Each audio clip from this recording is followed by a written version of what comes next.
عورت کا جنت میں جانا بہت آسان ہے، بہت آسان ہے، صرف 4 کام کرنا ہے۔ دیکھیے کیا ہے حدیث کے الفاظ سنیے، یہ ابن حبان کی روایت ہے، ابو ہریرہ رضی اللہ عنہ کے راوی، آپ نے فرمایا کہا جو عورت 5 نمازیں ادا کرے، مطلب فرض، رمضان کے فرض 1 مہینے کے روزے رکھے، اپنی شرمگاہ کی حفاظت کرے، ٹھیک، مطلب شوہر کے علاوہ کسی سے وہ عمل نہ کرے، اور اپنی شوہر کی فرما برداری کرے، تو ایسی عورت کو روز قیامت کہا جائے گا جنت کے 8 دروازوں میں سے جس میں سے جانا ہے وہاں سے گزر جاؤ۔ جنت میں جانا کتنا آسان ہے عورت کے لیے۔ نمازوں کی پابندی، روزوں کی پابندی الحمدللہ اکثر عورتیں کرتی ہیں۔ اب کیا کرنا ہے؟ شرمگاہ کی حفاظت، الحمدللہ۔ اب بس ایک کام ہے، شوہر کی اطاعت کرنا ہر معروف میں، بس۔ تو ایسی عورت سے روز قیامت کہا جائے گا 8 دروازوں میں سے جہاں سے تجھے جانا ہے گزر جا۔ آقا مصطفیٰ کریم رؤوف الرحیم صلی اللہ علیہ وآلہ وسلم فرماتے ہیں سب سے پہلا کام جس کی بنیاد پر عورت کے لیے جنت کے 8 دروازے کھل جائیں گے، پہلا کام یہ ہے، ایک عورت پابندی وقت کے ساتھ 5 وقت کی نماز۔ کیا ہے؟ رسول اللہ صلی اللہ علیہ وسلم نے ارشاد فرمایا ان المرأۃ اذا صلت خمسہا، 4 احکام دیے نبی نے، فرمایا عورت جب 5 نمازیں پابندی سے پڑھ لے، وصامت شہرہا، رمضان کے روزے پابندی سے رکھ لے۔ اس کو میں ذرا بھی ڈیٹیل میں بیان کروں گا، پہلے حدیث مکمل ہو۔ سب سے مشکل یہ تیسرا حکم ہے، وحفظت فرجہا، اپنی عفت اور پاک دامنی کی حفاظت کرے، واطاعت زوجہا، اور اپنے شوہر کی فرما برداری کر لے۔ یہ 4 کام یاد رہیں گے۔ پہلا کام 5 وقت نماز کی پابندی، دوسرا کام رمضان کے پابندی سے روزے، تیسرا کام اپنی عفت اور پاک دامنی کی حفاظت، چوتھا کام اپنے شوہر کی فرما برداری، اس کی اطاعت، جو وہ کہے وہ کر لے۔ آپ صلی اللہ علیہ وسلم نے فرمایا جس عورت نے یہ 4 کام کیے قیامت کے دن اس سے کہا جائے گا ادخل الجنت من ای الابواب شئتی، جنت کے جس دروازے سے تو نے جنت میں داخل ہونا ہے داخل ہو۔ السلام علیکم ورحمۃ اللہ وبرکاتہ۔ الحمدللہ رب العالمین والصلاة والسلام علی اشرف الانبیاء والمرسلین نبینا محمد وعلی آلہ وصحبہ اجمعین، اما بعد، اعوذ باللہ من الشیطان الرجیم، بسم اللہ الرحمن الرحیم۔ قال اللہ تبارک و تعالی فی قرآن المجید یا ایہا الذین آمنوا ان جاءکم فاسق بنبأ فتبینوا ان تصیبوا قوما بجہالۃ فتصبحوا علی ما فعلتم نادمین۔ وقال نبی صلی اللہ علیہ وسلم من کذب علی متعمدا فلیتبوأ مقعدہ من النار۔ رب اشرح لی صدری ویسر لی امری واحلل عقدۃ من لسانی یفقہوا قولی رب زدنی علما۔ میرے عزیز دوستوں اور بھائیوں اور میری اسلامی خواتین و حضرات، اللہ تبارک و تعالی کی توفیق سے میں آپ کے سامنے اس حدیث کی مختصر طور پر تحقیق، جانچ پڑتال آپ کے سامنے کر کے بتانا چاہوں گا اصول حدیث اسماء الرجال کے روح سے، کہ کیا اصول حدیث اسماء الرجال کے میزان پر اس حدیث کی سند صحیح ہے یا صحیح نہیں ہے۔ جس حدیث کو ابھی ابھی آپ نے کچھ مختلف مولوی حضرات کے زبانی سنی ہے کہ مولوی حضرات جو ہے عورتوں کے لیے جنت میں جانے کا ایک آسان فارمولا بتلاتے ہیں اس حدیث کو دلیل بنا کر کے۔ کہتے ہیں کہ رسول اللہ صلی اللہ علیہ وسلم کی طرف منسوب کر کے کہ جو مسلمان عورت یہ 4 کام کر لے تو کل قیامت کے دن اس کے لیے جنت کے 8 دروازے کھول دیے جائیں گے اور اس سے کہا جائے گا کہ تو ان دروازوں میں سے جس سے چاہے جنت میں چلی جا. تو یہ عورتوں کے لیے جنت میں جانے کا آسان نسخہ مولوی حضرات بتلاتے ہیں. تو آئیے ہم اس حدیث کے سند کے بارے میں جاننے کی کوشش کرتے ہیں کہ یہ حدیث کی سند کے اندر کیا علتیں ہیں، اور اسی طرح سے کچھ لوگوں کا اس حدیث کی سند کو حسن لغیرہ کہنا کیا معتبر ہے، اس کے بارے میں بھی ہم مختصر طور پر جاننے کی کوشش کریں گے. تو دیکھیے، اللہ تبارک و تعالی نے ہر مسلمان، ہر ایمان والے کو یہ حکم دیا ہے سورہ حجرات آیت نمبر 6 میں کہ یا ایھا الذین آمنوا ان جاءکم فاسق بنبأ فتبینوا، کہ اے مسلمانوں، اے ایمان والو، جب تمہارے پاس کوئی فاسق خبر لے کر آئے تو اس کی تحقیق کر لیا کرو، اس کی چھان بین کر لیا کرو، اس کی جانچ پڑتال کر لیا کرو. تو اللہ تبارک و تعالی نے جانچ پڑتال کرنے کا حکم دیا ہے.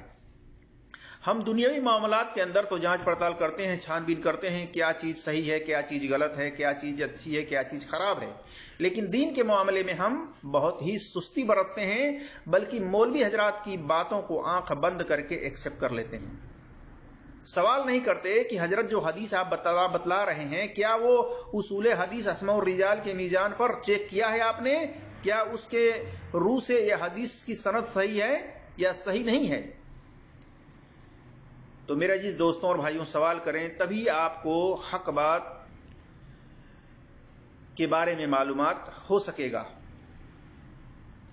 ورنہ آپ اسی طرح سے آنکھ بند کر کے اور ان باتوں پر عمل کرتے رہیں گے تو جان لیجئے کہ ایک تو یہ گناہ ہوگا کہ غلط بات رسول اللہ صلی اللہ علیہ وسلم کی طرف منسوب کر رہے ہیں. اللہ کے رسول صلی اللہ علیہ وسلم نے ایسے لوگوں کے بارے میں وارننگ دی ہے جو لوگ جان بوجھ کر کے رسول اللہ صلی اللہ علیہ وسلم کی طرف جھوٹی بات منسوب کرتے ہیں یا ایسی بات منسوب کرتے ہیں جو صحیح سند سے ثابت ہی نہیں ہے. آپ صلی اللہ علیہ وسلم نے فرمایا من کذب علی متعمدا فلیتبوأ مقعدہ من النار. صحیح بخاری کے اندر حدیث نمبر 109 110 وغیرہ میں دیکھ سکتے ہیں کہ جس نے جان بوجھ کر کے میری طرف جھوٹی بات منسوب کی جس کو میں نے نہیں بیان کی ہے، یا جس نے میری طرف کوئی ایسی بات منسوب کی جس کو میں نے بیان نہیں کی ہے، تو اس کو چاہیے کہ وہ اپنا ٹھکانہ جہنم میں بنا لے. تو نبی صلی اللہ علیہ وسلم کی طرف جان بوجھ کر کے جھوٹی بات منسوب کرنا ایسے لوگوں کے لیے وارننگ ہے. میں یہ نہیں کہتا کہ مولوی حضرات جان بوجھ کر کے جھوٹ بول رہے ہیں نبی صلی اللہ علیہ وسلم کی طرف، نہیں، بلکہ وہ سستی کر رہے ہیں. اصول حدیث اسماء الرجال کے میزان پر حدیث کی سندوں کو چیک نہیں کر رہے ہیں. اگر وہ چیک کرتے تو اس طرح سے یہ غلطی پر نہیں ہوتے، یا اس طرح سے نبی صلی اللہ علیہ وسلم کی طرف غلط بیانی سے کام نہیں لیتے. تو ان کو میں ترغیب دیتا ہوں ان کی اصلاح کے لیے کہ وہ سند کو چیک کریں. اگر صحیح سند ہے، اس سند کے اندر تمام راوی ثقہ ہیں، معتبر ہیں، اور اسی طرح سے اصول حدیث کے روح سے اگر صحیح ہے تو اس کو لوگوں میں بیان کریں، یا اگر ضعیف ہے، صحیح نہیں ہے، تو اس کی بھی وضاحت کریں لوگوں کے اندر. تو آئیے ہم دیکھتے ہیں میرے عزیز دوستوں اور بھائیوں کی کیا اس حدیث کی تمام سندیں صحیح ہیں. تو دیکھیے، یہ حدیث جو ہے ہم نے جہاں تک تحقیق کی ہے، یہ حدیث ابو ہریرہ رضی اللہ تعالیٰ عنہ سے ہے، انس رضی اللہ تعالیٰ عنہ سے ہے، اسی طرح سے عبد الرحمن بن عوف رضی اللہ تعالیٰ عنہ وغیرہ سے ہے. لیکن تمام کی سندوں کے اندر علتیں ہیں. اس علتوں کے بارے میں آپ کے سامنے خلاصہ کرنے کی کوشش کرتا ہوں. اللہ تبارک و تعالیٰ سے دعا ہے کہ اللہ تبارک و تعالیٰ ہمیں حق بات اور سچ بات کہنے کی توفیق عطا فرمائے، اور جو ہم سے لفظی طور پر کہنے میں خطائیں ہوں اللہ تبارک و تعالیٰ اس کو معاف فرمائے. آمین یا رب العالمین. میرے عزیز دوستوں اور بھائیوں، پہلی حدیث مسند احمد کے اندر جلد نمبر 3 صفحہ نمبر 199 حدیث نمبر 1661 1661 پر ہے. اسی طرح سے طبرانی فی الاوسط کے